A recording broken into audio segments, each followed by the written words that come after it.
अब BA, BCom, BSc और MA, MCom करें विश्व की सबसे बड़ी यूनिवर्सिटी इग्नू से। सॉल्ड असाइनमेंट और गाइड बुक्स प्राप्त करें। संपर्क करें Mahakal computers, DAV college gate के सामने, सिवान।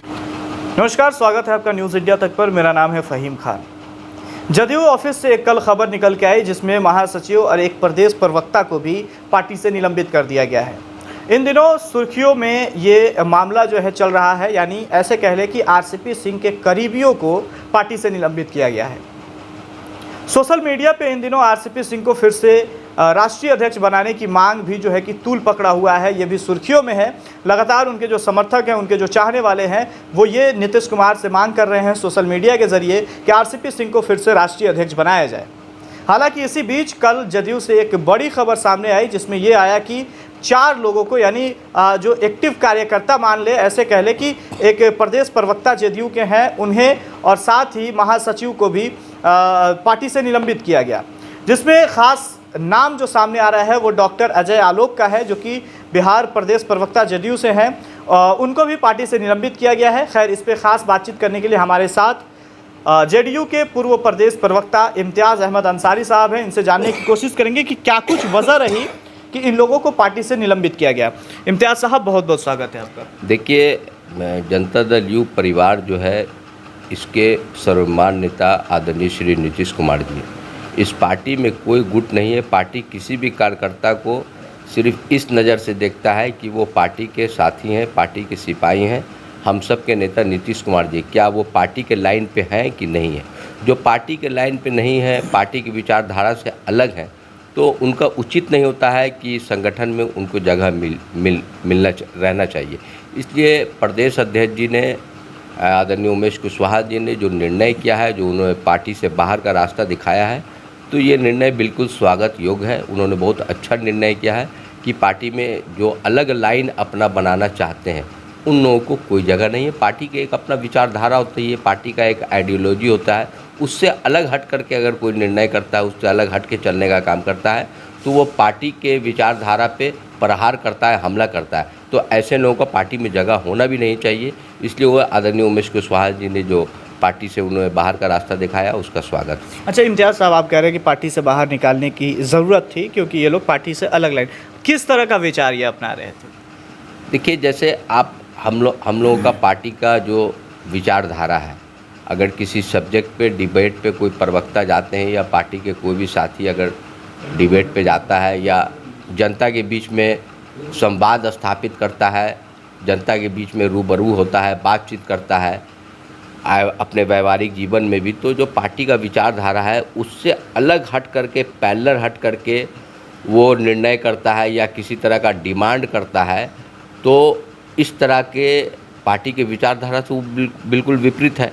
जब पार्टी का कोई ऐसी बात रखनी है तो पार्टी का संगठन का जब बैठक होता है, उसमें पार्टी के समस्त पदाधिकारी कार्यकर्तागण उपस्थित होते हैं, या जिला में हो या प्रखंड में हो या प्रदेश में हो या राष्ट्रीय स्तर पे हो, उसमें उपस्थित होते हैं। लोग संगठन की बात, अपने मन की बात अपने नेतृत्व के सामने रखते हैं, वो तो ठीक है, लेकिन उस लाइन से हट करके डायरेक्ट पब्लिक के बीच में अपना एक लाइन बना करके अपने आप को लोकप्रियता हासिल करना, तो ये तो पार्टी की विचारधारा के बिल्कुल विपरीत। अच्छा, जिस तरह से RCP सिंह को फिर से राष्ट्रीय अध्यक्ष बनाने की मांग तूल पकड़ा हुआ है सोशल मीडिया के जरिए, जो उनके चाहने वाले हैं ये मांग कर रहे हैं कि उन्हें राष्ट्रीय अध्यक्ष फिर से बनाया जाए, इस पे क्या कुछ कहेंगे? देखिए, हम एक बात कहना चाहते हैं। आदरणीय श्री RCP सिंह जब राष्ट्रीय अध्यक्ष थे, जनता दल यू बिहार में 115 सीट पे थी, लेकिन जब उनके नेतृत्व में जो हम लोग विधानसभा चुनाव गए तो हम लोग 43 सीट पे आ गए। तो इस पे तो उनको आत्ममंथन करने की ज़रूरत थी कि जिस संगठन के पास, जिस पार्टी के पास सर्वमान्य नेता और विकास पुरुष, विकास के महानायक आदरणीय श्री नीतीश कुमार जी का चेहरा हो, नीतीश कुमार जी के नाम पे हम चुनाव लड़ रहे हैं, संगठन में कहाँ पे से कौन ऐसी कमजोरी रह गई कि हमारा 115 सीट से 116 होना चाहिए था, 125 होना चाहिए था, हम 43 पे आ गए।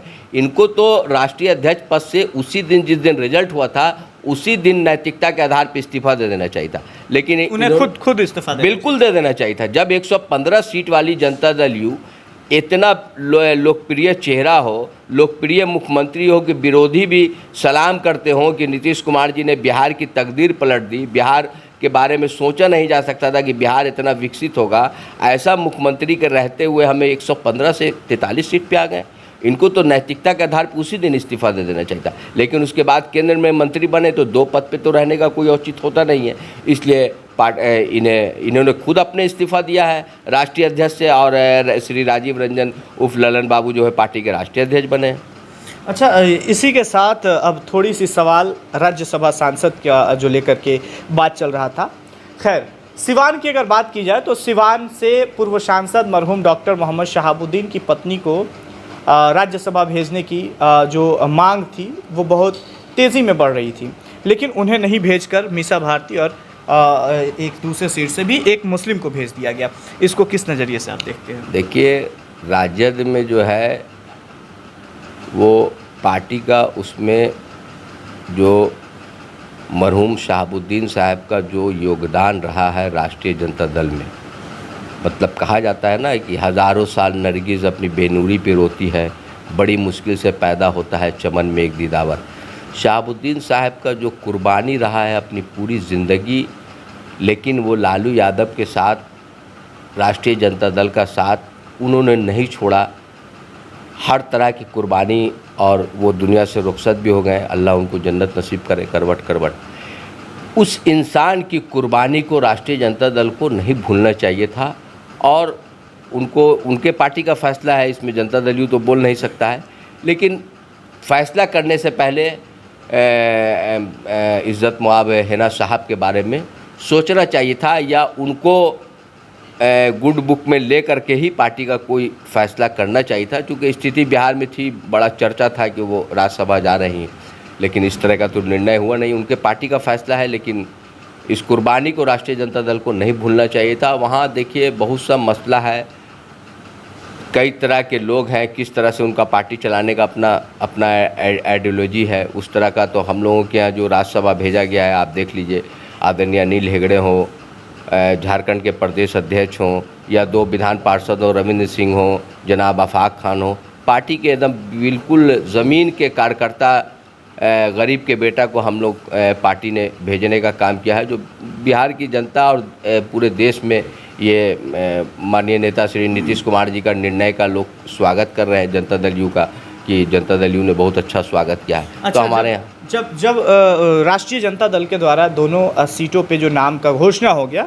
उसके बाद लोग ये उम्मीद लगा रहे थे कि नीतीश कुमार के तरफ से भी ऑफर आ रहा है, ऐसा भी कुछ ऑफर गया था क्या? देखिए, हम लोग के पार्टी में जब तक कोई प्राथमिक सदस्य नहीं है, पार्टी की सदस्यता नहीं है उसको, वो पार्टी में काम नहीं कर रहा है, तो ऐसा कोई हम लोगों के पार्टी से कोई ऐसा, तो हमको तो इसकी जानकारी नहीं है। ये अफवाह फैलाया गया था, ऐसी हमको जानकारी नहीं है इसके बारे में। चलिए, चलते चलते आखिरी में ये बात कि 5 साल बाद रमज़ान के महीने में इफ्तार पार्टी में सूबे के मुखिया नीतीश कुमार जो हैं, सीएम नीतीश कुमार पहुंचे तेजस्वी यादव के घर, तेजस्वी यादव से मुलाकात किए। सोशल मीडिया या फिर न्यूज़ चैनलों पे ये बताया जा रहा था कि अब लग रहा है कि गठबंधन जो है वो तोड़ा जा सकता है भारतीय जनता पार्टी से, और जो है कि राजद के साथ सरकार बनेगी। इस पे क्या कहेंगे? देखिए, नीतीश कुमार जी का हर एक कदम, हर एक निर्णय का एक आप फ्यूचर देखेंगे कि उसका बहुत ब्राइट होता है। तो 2 वर्ष 3 वर्ष तक देश और बिहार जो है कोरोना काल में उलझा रहा। कोई इफ्तार दावत, कोई जमात, कोई नमाज, कोई मस्जिद, कोई धार्मिक स्थल नहीं खुला था। पहली बार इस तरह का माहौल था, और देश के अंदर में जो नफ़रत का जो माहौल था, आपसी भाईचारा को ठेस पहुंचाने का जो माहौल चल रहा था देश के अंदर में, इफ्तार का जो आयोजन हुआ, इफ्तार आपसी भाईचारा, आपसी मोहब्बत का ऐलान करता है, तो उसका उन्होंने, नीतीश कुमार जी ने उसका ब्राइटनेस और उसका फ्यूचर बताने का काम किया। वो अपने आवाज़ से पैदल चल करके इफ्तार दावत में शामिल हो करके कि इफ्तार और रमज़ान में हम लोग कोई दुश्मन नहीं होता है, सब कोई आपसी भाईचारा और मोहब्बत, अमन, प्रेम पेश करना चाहिए। नीतीश कुमार जी का वो कदम जो था, उनके आवाज़ से निकला हुआ कदम, तेजस्वी यादव की आवाज़ तक पहुंचना, वो कदम जो है पूरे बिहार से लेके देश में फैलने का काम किया। और एक बैग आप देखिएगा कि वातावरण जो है नफ़रत से बदल के अमन और मोहब्बत और प्यार और आपसी भाईचारा की तरफ सारे राजनीतिक दल ने उसको उस पर चलने का काम किया, और एक अच्छा खुशगवार माहौल पूरे देश में और बिहार में पैदा हुआ, उसके लिए नीतीश कुमार जी बधाई और धन्यवाद के पात्र हैं जो उन्होंने इसकी एक अच्छी शुरुआत की। क्या लग रहा है आगे चल करके 5 साल पूरा होने से पहले राजद के साथ भी गठबंधन होकर सरकार बन सकता है? देखिए, हमारा राजनीति में इस तरह का तो अब हमारा सरकार चल रहा है, एनडीए में एक मजबूत सरकार हमारा चल रहा है, नीतीश कुमार जी के नेतृत्व में चल रहा है। जो हमारा निश्चय पार्ट 2 है, हम उस पर काम कर रहे हैं। निश्चय पार्ट 2 में हमारा जो हमारे एलाई हैं उनसे हमारा किसी तरह का कोई प्रतिरोध, किसी तरह का कोई रुकावट, हमारा जनसंख्या नियंत्रण कानून, ये जो आपको काउंटिंग है एक एक व्यक्ति का, हर एक जातिगत जनगणना, किसी तरह का हमको कोई हमारे आइडियोलॉजी में जो हमारा निश्चय पार्ट 2 है उस पर किसी तरह का कोई हमको प्रतिरोध नज़र नहीं आ रहा। इसलिए सरकार खुशगवार माहौल में चल रही है और विपक्ष भी इस मुद्दे पे साथ में चल रही है। तो बिहार में एक खुशगवार माहौल है, सरकार चल रही है, काम करना है, बिहार को ऊंचाई तक पहुंचाना है। इसके लिए नीतीश कुमार जी का नेतृत्व का कमाल है कि विपक्ष भी एक साथ हैं। इसके लिए तो नीतीश कुमार जी धन्यवाद के पात्र हैं और बिहार के विपक्ष सब लोग मिल करके नीतीश कुमार जी के साथ हैं। तो ये नीतीश कुमार जी का आइडियोलॉजी है कि एक ही शब्द में खड़े हो गए महमूद अयाज, ना कोई बंदा रहा ना कोई बंदा नवाज। तो ये तो नीतीश कुमार जी का बड़प्पन है और नीतीश कुमार जी का आइडियोलॉजी है कि विरोधी भी इनके साथ खड़े होते हैं। तो ये देश में तो ये उदाहरण है, नीतीश कुमार जी के एग्जाम्पल है कि उनके रहनुमाई में सब लोग एक साथ खड़े हैं। चलिए, बहुत बहुत शुक्रिया। इम्तियाज़ साहब थे जो कि जेडीयू से पूर्व प्रदेश प्रवक्ता रह चुके हैं। हालांकि आरसीपी सिंह के करीबी 4 लोगों को जब पार्टी से निलंबित किया गया है, जिसमें एक डॉक्टर अजय आलोक भी हैं जो कि पटना के रहने वाले हैं, उन्हें भी पार्टी से निलंबित किया गया है 6 साल के लिए। यानी कि वो प्रदेश प्रवक्ता जेडीयू के थे और उन्हें भी अब पार्टी से निलंबित किया गया है। इस पर खैर अपनी बात रख रहे थे। और सरकार, जिस तरह से लोग ये उम्मीद लगाए बैठे हैं कि राजद और जेडीयू एक साथ होकर के फिर से सरकार बनाएंगे, तो इस पर भी अपनी बात जो है कि पूर्व प्रदेश प्रवक्ता ने अपनी बात रखी है। खैर, ऐसी तमाम खबरें हम आपको दिखाएंगे। कैमरा पर्सन प्रवीण के साथ फ़हीम खान, न्यूज़ इंडिया तक, पटना।